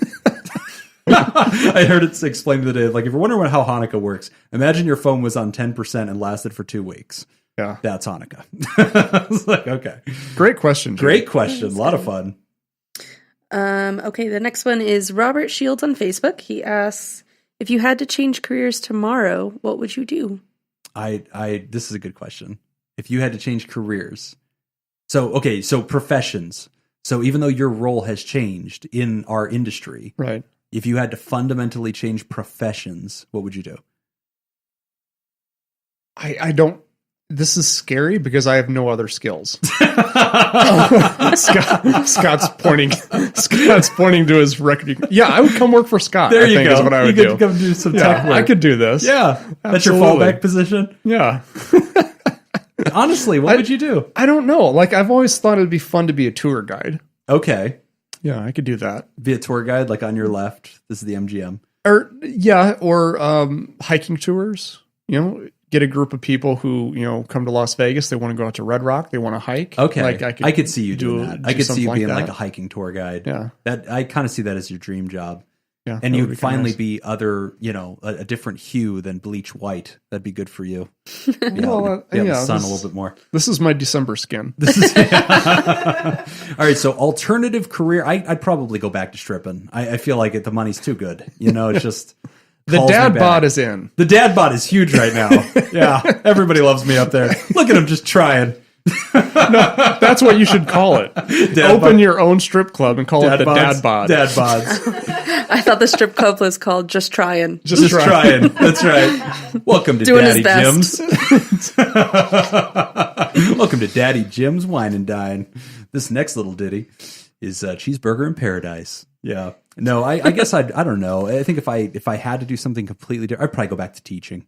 I guess that's the only other career I've ever really had. So I'd probably fall back into teaching again. Did you like it? No, absolutely the devil. So. Nobody's asking what we'd like to do. Nick and I are trying to come up with how we would survive. I did interpret this question as strictly survival. I'm not good at anything. I will just pay my bills. Good question, though. This one's really good. It's a 2-part question from Linda B on Twitter. Linda B! Aw. First one's for Nick. Do you envision children in your future? Like seeing them or having them? I think that's what she meant. Sure, I think she meant like when you close your eyes, are you able to imagine children? I don't even know what kids look like. I've never seen one, I guess. No, absolutely not. No kids. No children. Nope. No children. I'm assuming Laura feels the same way. Okay. She does. She does. Like, this would be so awkward. So comfortable podcast. Once you've met their dogs, though, you'll understand why. They're already too much of a handful. Like, these dogs are like wearing clothes. Just sweaters. It's cold. They're gonna stay warm. That's right. They got to stay warm. No, I don't think no, I've got no interest in having kids. People always said, "Oh, you will in the future," and that just has not happened. Yeah. And I'm perfectly fine with it. Hasn't happened yet. I'm saving so much money. Yeah. You break my heart. It's so close to home. Oh, you have no idea. Oh, I haven't had a night out in months. All right. So part 2 goes to Jim. Yes. Jim, how did you know that your wife was the one? Oh my gosh. It's a funny question because I would to this day say she's not the one. And she would say that too. Like if you asked her, like we have this question where we've asked each other this or other people have asked us, how did you guys know that you're the one? And we both kind of shake our heads and go, I don't think we believe in that. Like we don't believe in the one. It was the right one and we felt good about it. We dated for 2 weeks before I proposed. And we got married 6 months later. We've been together for 12 years. Wait. Yeah. Are you serious? It was nuts.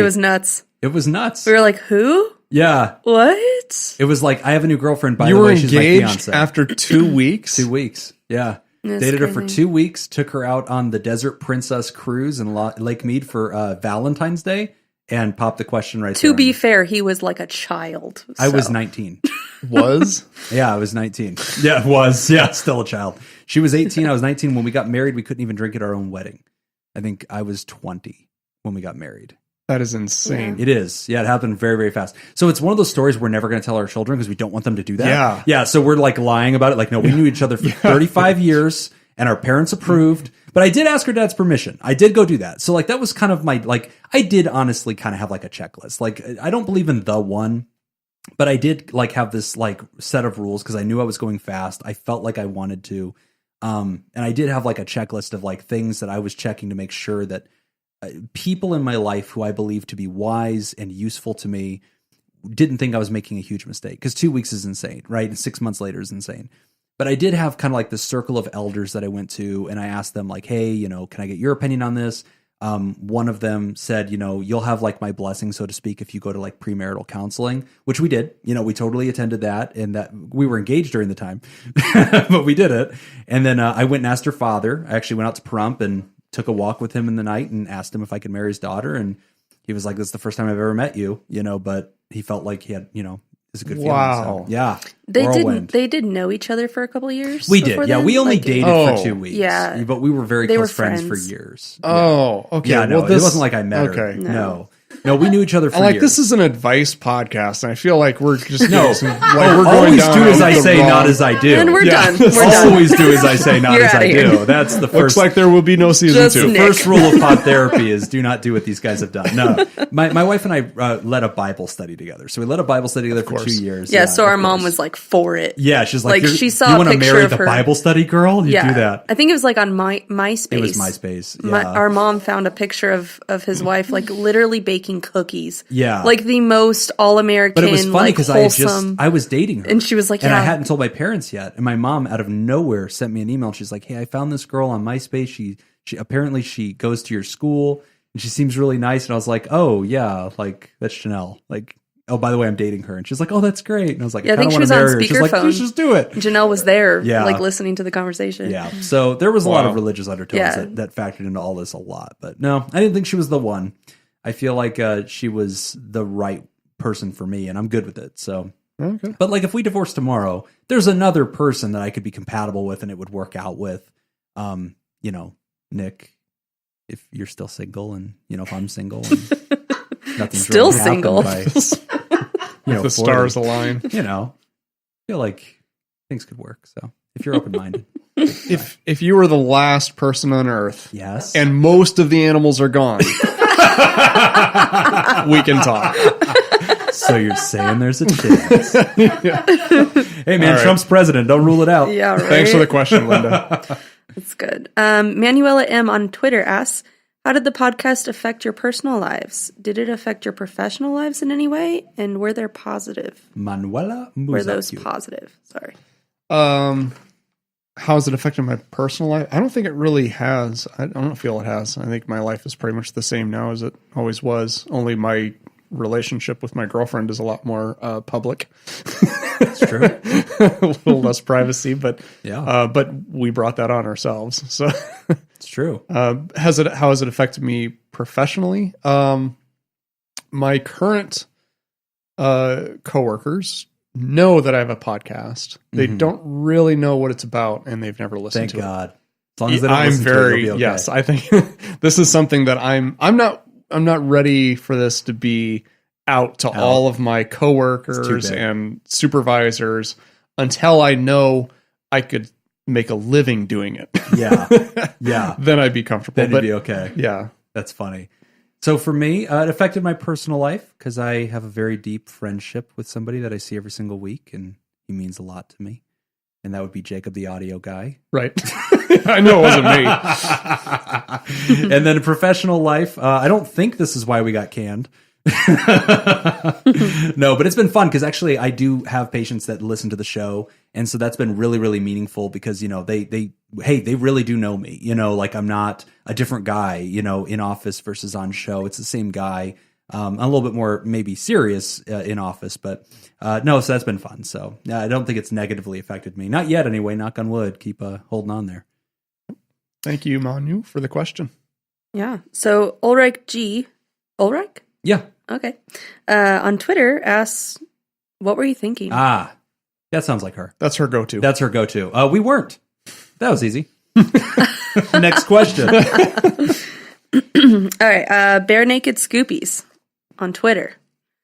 Some research suggests that our personalities stay relatively consistent from childhood to adulthood, with minor variations here and there, bearing extreme external forces. Do you think your personalities have changed significantly from what they were? Do you like who you've become?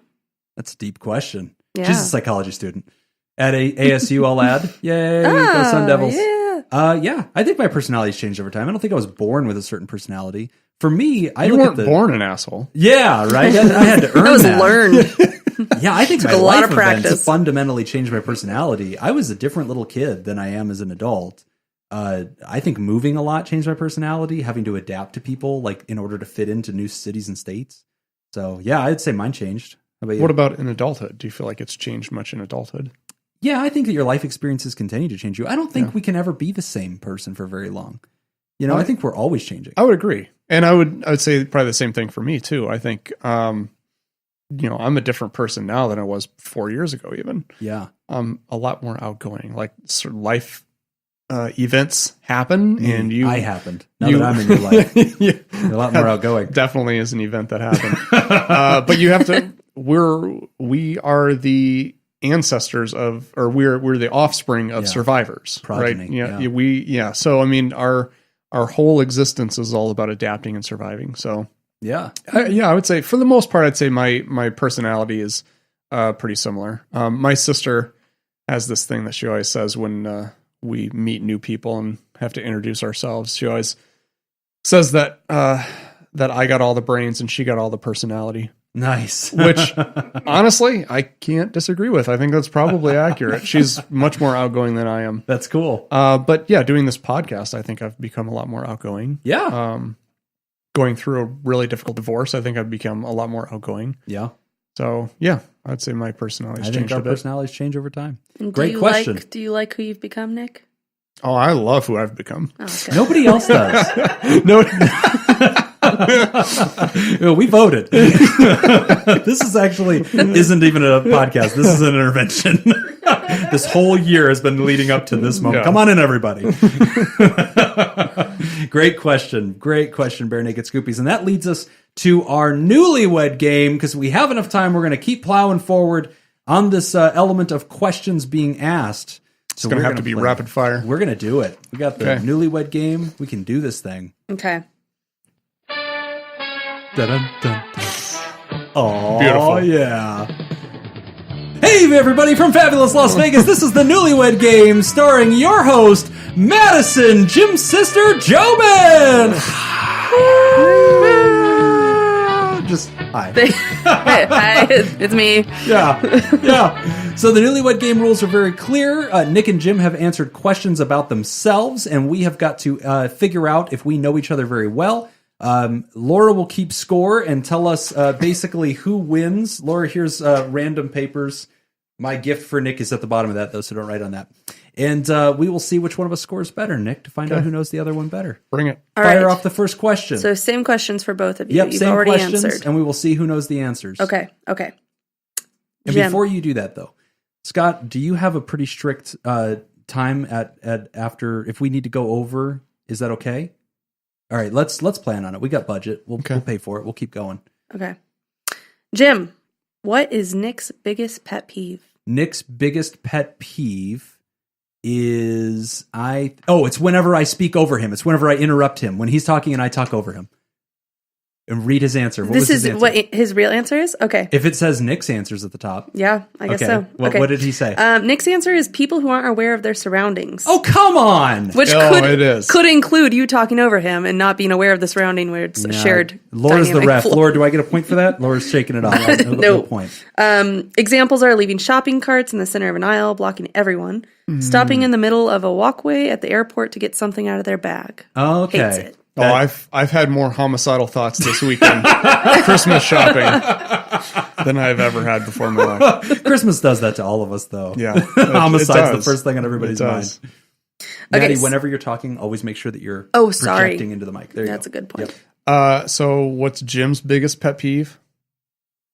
I honestly have no idea. I don't know. Gonna have a lot of those. Oh, a lot of I don't know. I don't know anything about him. Yeah, I really don't. I would say not knowing something. Okay. Survey says. That's the other page. It's the Jim Answers page. I don't have a Jim Answers page. You do. This is all Nick. Oh, is my Jim Answers page in there? There you go. There's the Jim Answers. Thank you. All right, let's see. Biggest pet peeve is pompous therapy wannabes. Yeah. Mark Manson, Dr. Phil. Yeah. You know those guys drive me crazy. There's a whole book club episode of nothing but profanity. Yeah, that. Now hearing that, it's like, well, duh. Yeah, of course. Makes sense. All right, so it's 0-0. All right. What is something you do that drives him bonkers, Jim? Something I do that drives Nick bonkers. Yes. Speaking over him. It's going to be interrupting him when he's mid-thought or not letting him finish a sentence. Oh, you know what? Okay, I didn't understand this question.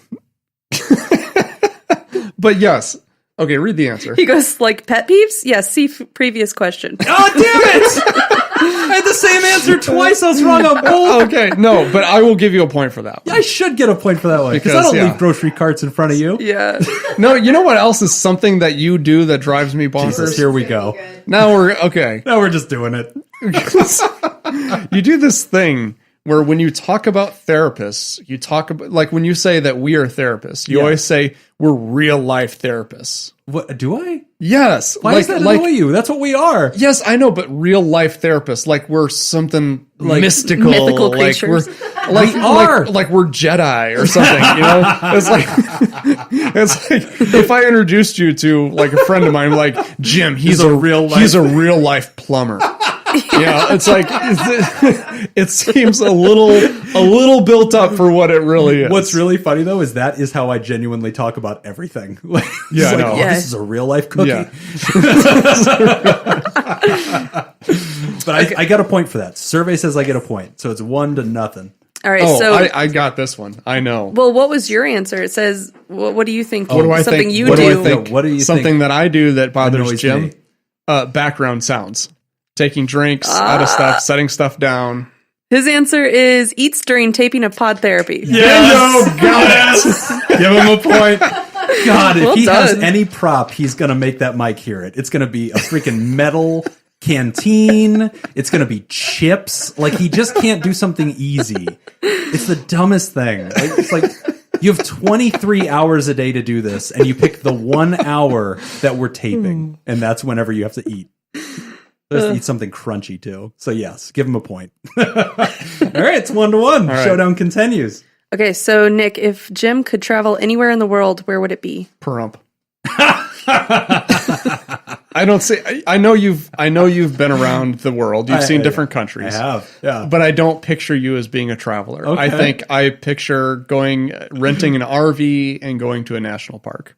Okay, that's actually that's what not I that think. crazy. All right, what was my answer? Your answer is London, England. Yeah, I wouldn't mind seeing London. All I right. like Mumford and Sons. Okay. But you're not wrong with the other thing, though. I definitely would want to. But you are wrong for the purposes of this game. Don't give him a point. That was not what I answered. Okay, so same question. If Nick could travel anywhere, where would it be, Jim? Nick has traveled almost everywhere. Really? So, yeah, that's part of the problem, is that Nick has been to a lot of places, has a lot of pictures of him. He's kissed Blarney Stones and gone to, like, Hawaii and, like, gone to, like, Pearl Harbor. Dude's seen everything.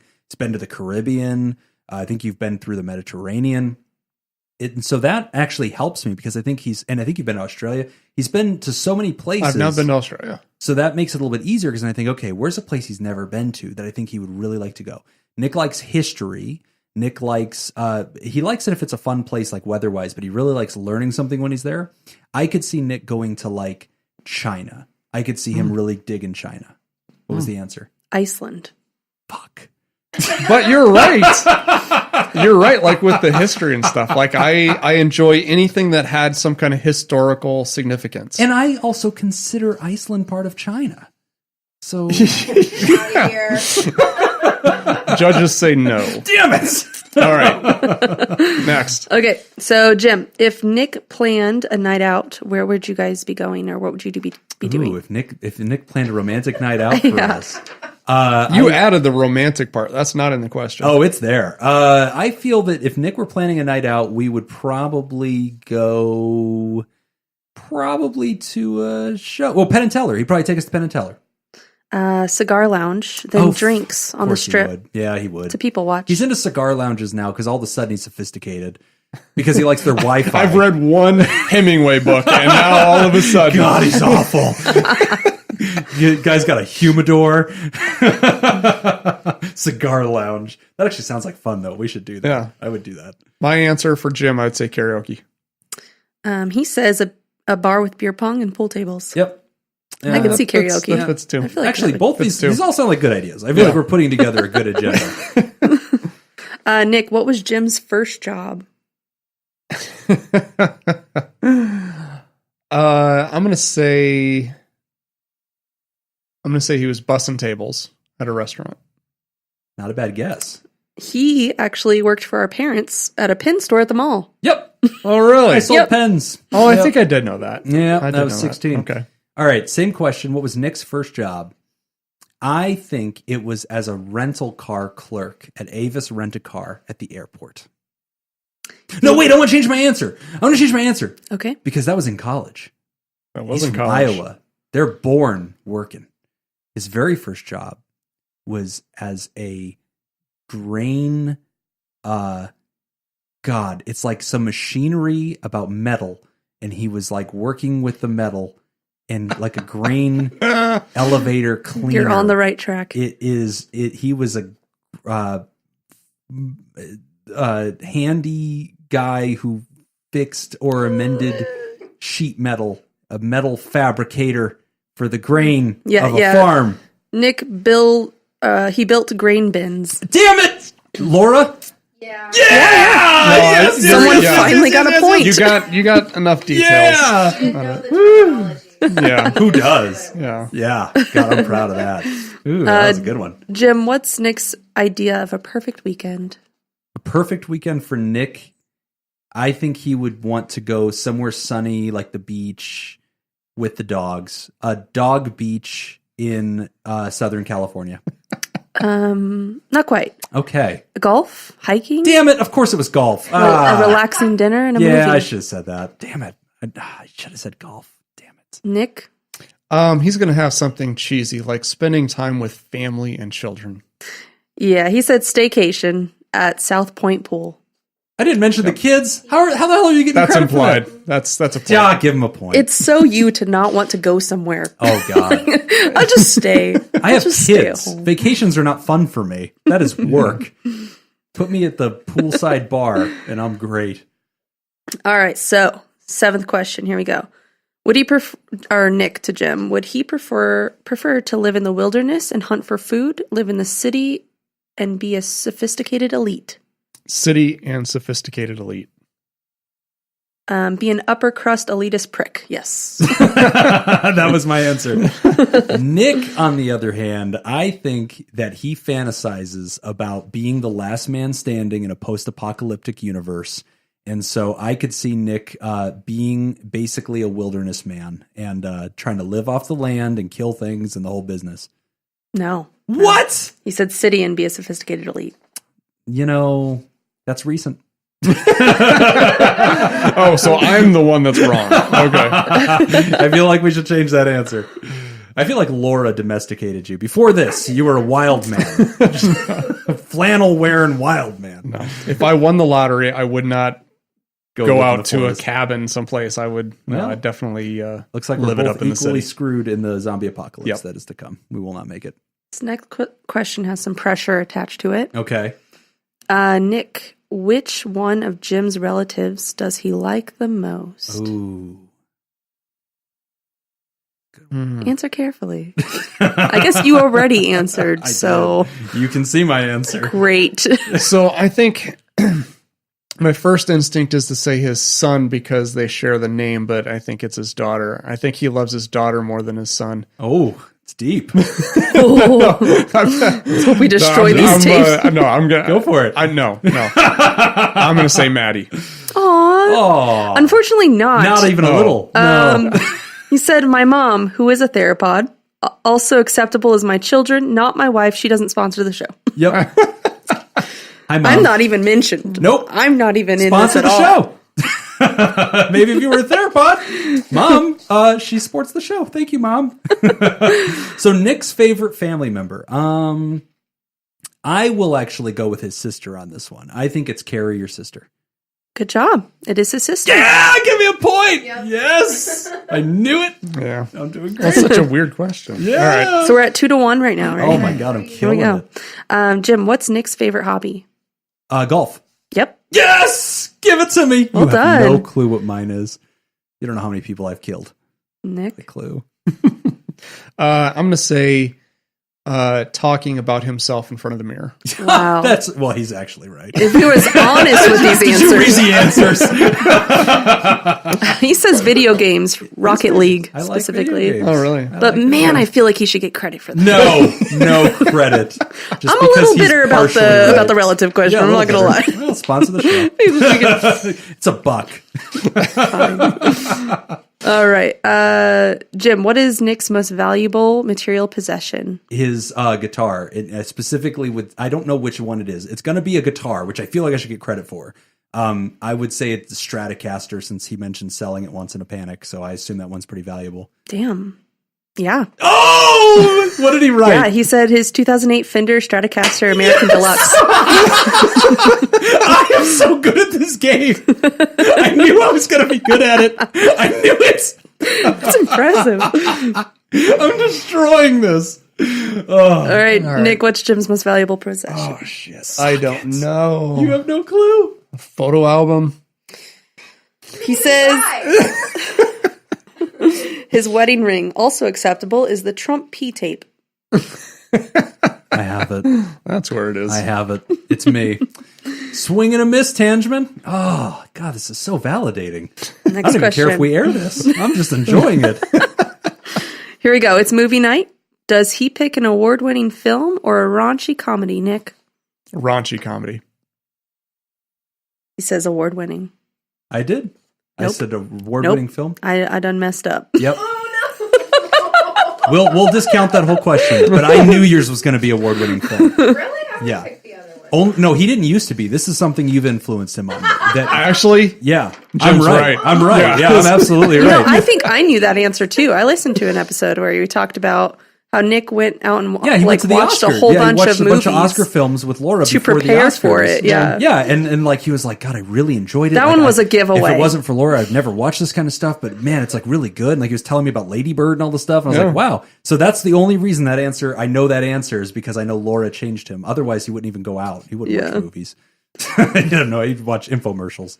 Okay. And everything. So that one doesn't count for either. We'll guy. skip it. Here we Skip that go. one. This one's better anyway. Jim, what's the one thing you two will never agree on? That Nick and I will never agree on. Mm-hmm. According to Nick. According to Nick, the one thing. Oh, religion. Yes, the existence of God. Yes. I got it. son of a bitch. Nick, what's the one thing you two will never agree on? According to Jim. Oh God. Oh, it's got to be something with the podcast. That'd be my guess. The A segment of the podcast. That's He what I'm gonna gave guess. 3 acceptable answers. The first is religion. The second, also acceptable, is the Pod Therapy theme song. Oh shit! Also energy drinks. Oh Yeah, and I gave you 3 chances and you blew Yeah. it. Blew it. Yeah. Blew it. They You all were getting make sense close, after though, the man. I was fact. wincing there for a second. You were getting the right tree there with the podcast. Good idea. Yeah. Nick, if Jim were in a different job, what would it be? Well, You know what? we He kind of already answered that this, and Yeah. I already forgot. So question. This is why you're losing. All right, right there. next We'll question. skip that question. Okay. So 14. What is a bad habit of yours he wishes you would stop doing, Nick? A bad habit. Okay. So what is a bad habit that I have? Yes, that he wishes you would stop. This kind of goes back to the second question. I would think. Yeah, it does. Is it the same answers? Being Yeah, you guys have the same answer. Okay, we'll skip that one. No, too. no, All no, right, no, 'cause- no. Oh, it's You not? both put the same thing. Oh, shit. really? Yeah. We both said we Interrupting have the me? same bad habit Oh, that we wish the other guy would I stop said doing. interrupting me. Yeah, you both put interrupting me. What? Thank you, Laura. Oh, maybe. I think, you know what's funny? I think you both misread the question. Because he says interrupting him, and you say interrupting I me. interpret it Oh. as, what's a bad habit I have that you wish I would Okay. stop doing? No, I did it the other way around. Yeah, so no points. No points for or, that one. or we both get 1 point. Which is the I equivalent think of we no should. point. I think Okay. we should each get. Yeah, but it's It cancels out either way. Give Nick a it's meaningful. All right, I'll give Nick What? Both of us a point. Fine. Okay, Start so Jim, handicapping Nick. He's going to lose. Nick's picking your lunch place. Where does he want to go? Where does Nick want to go if he's Yes. picking lunch? Nick wants to go. Nick gets to pick. I'm going to go with sushi. Okay. Yeah, you're right. I got it right? Mhm. Yeah! And I'm going to say sushi as well. Yeah, Yeah! Good job, High guys. fives! Can't even you're reach knowing each other. Here's high five! All right, Nick, when's Jim's birthday? Uh, What month? we Easy. just had it. So I'm going to say December. Yeah, the first. You were so close. Fucking there! How do you not know this? You're were giving right. him a lot of shit, but do you know his birthday? Yeah, do you? It is in April. Yeah, good job. Yeah, Oh, suck okay. it. Suck it. I know everything. Oh, All right. and I wasn't invited, by the way. He went off on a romantic weekend with Laura, and I was not even asked Notified? if I wanted to come. You're right. That was wrong of me. I That was apologize. very selfish of you. All right, Jim. What's Nick's favorite ice cream flavor? Nick's favorite ice cream flavor is... Nick, you probably like... I'm going to go with like mint chocolate chip. Ooh. Did I get it? No. No, Not but that's quite. my second. Oh, shit! That's my second, too. This is my first. Chocolate chip cookie dough. Oh, that's a good choice. All right, let's see if you can get mine. I would describe you as a vanilla. I'm going to say vanilla. Final Yeah. answer. Yeah. Is that It's vanilla. His exact quote was vanilla, but I'm open to butt stuff. I'm really glad you said vanilla. That worked out so perfect. Yeah. Very good. All right, Nick, if he were describing you as one of the 7 dwarfs, which one would he call you? If he were describing me as one of the 7 dwarfs. Yep. I don't know the 7 dwarfs. I'm going to say Dopey. Is that one? It is one of them, but that's not the one. Which one did I pick? He says, I'd call Nick bashful or Snow White if I thought he could get away with it. Yes. Like milky white skin. Milky white skin. So which dwarf would I think you'd call me? You don't even remember any of the damn dwarves. You can't do this. I think I'm just going to get a point on this one. Oh, wait, so I have to guess this. I have to guess which one I think Nick would describe me as. Mm-hmm.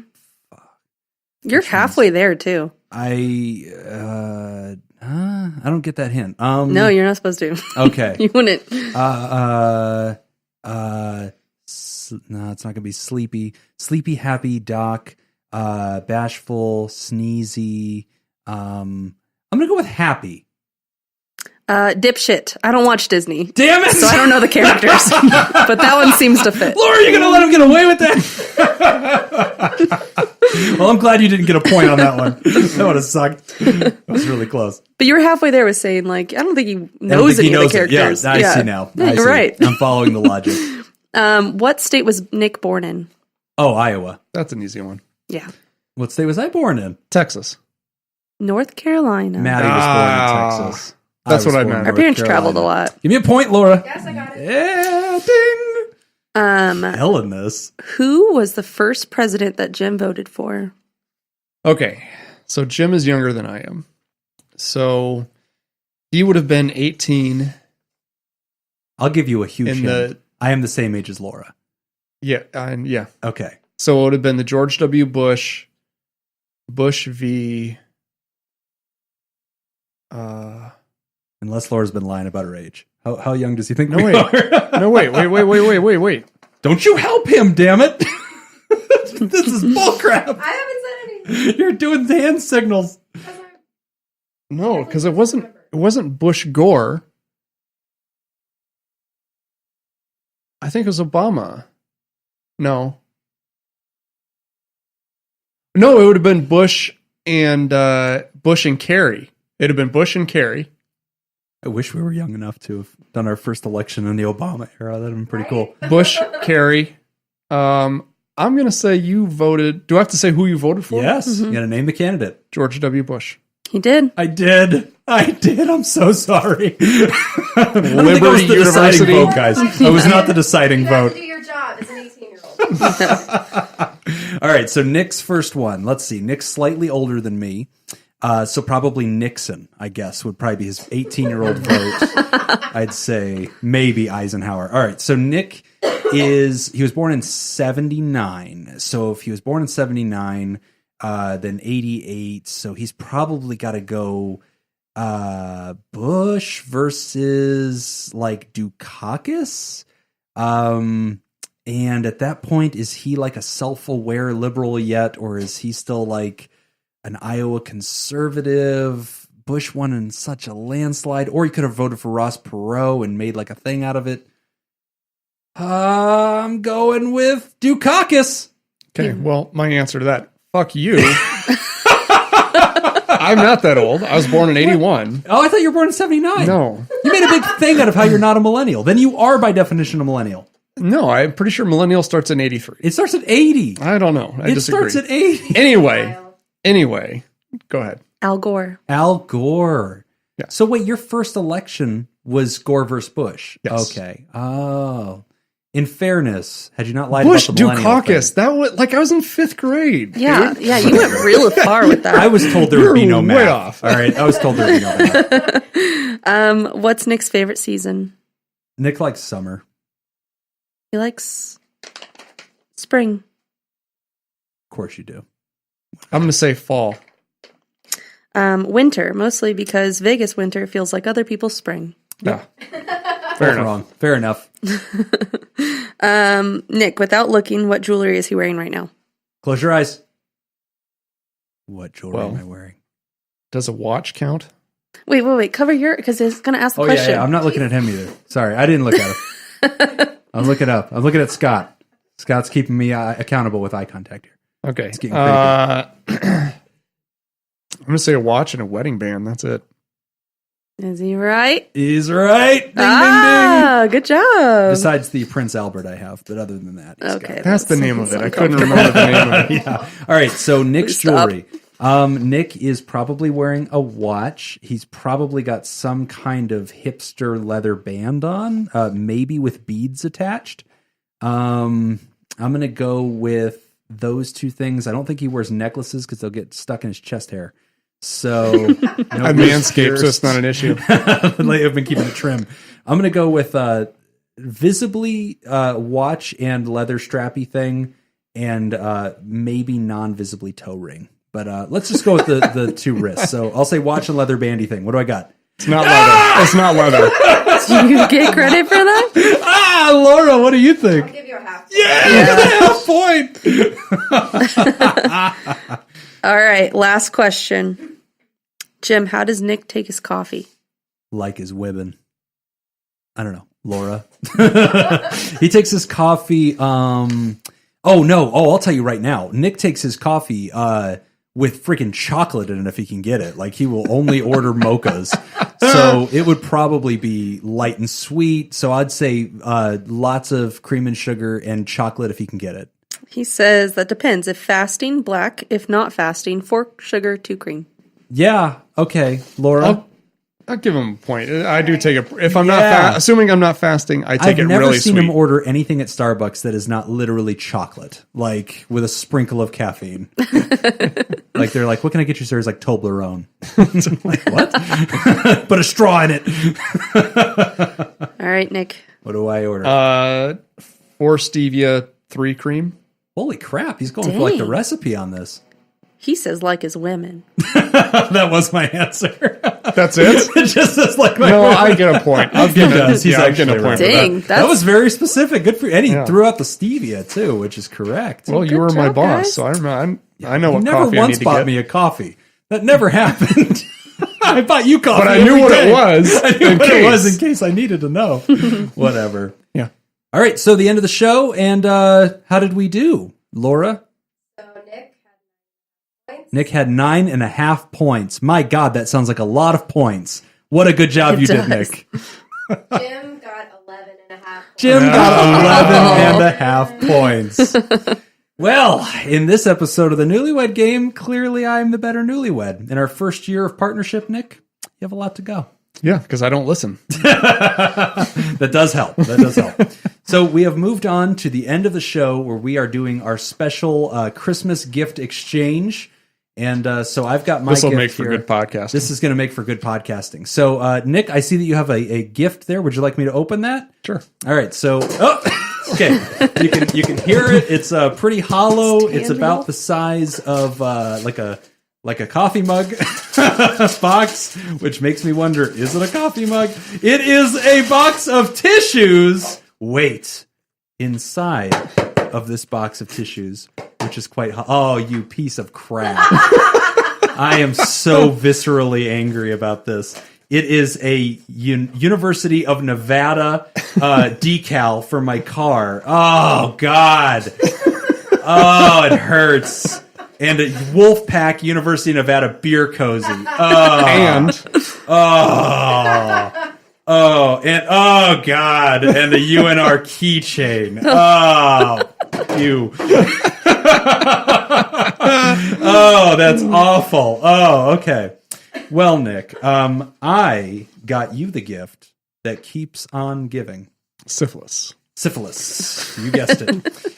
Also, you should get checked. I got you a 1-year subscription to everybody's favorite in-print magazine, Midwest Living. Yes. And you'll see that there's a nice description there if you'd like to read that for the listeners. Oh, God. Okay.